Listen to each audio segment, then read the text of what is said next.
এইভাবে হাত বাড়ায় দেওয়ার পর আল্লাহ কয় জিবরাইল যাও হাজরার কাছে যাও। হাজরা দুধটা বড় ভালো লাগছে, কিয়ামত পর্যন্ত আমার বান্দার মাঝে দুধটা কায়েম করে দিয়ে দাও।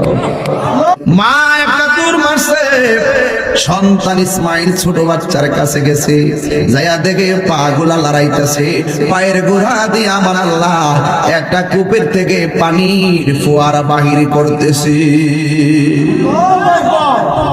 হাজারা ডান পাশে বান দিলে পানি বাম পাশে যায়, বাম পাশে বান দিলে পানি সামনে যায়, সামনে বান দিলে পানি পিছনে যায়, এমন ভাবে পানি বের হচ্ছে যেন বন্যা হয়ে যাবে।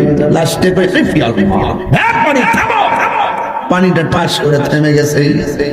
ওই দিন যদি হাজারা পানিকে থাম না বলতো, সারাটা পৃথিবী আমার আল্লাহ জমজম পানি দিয়া বাসায়া দিত।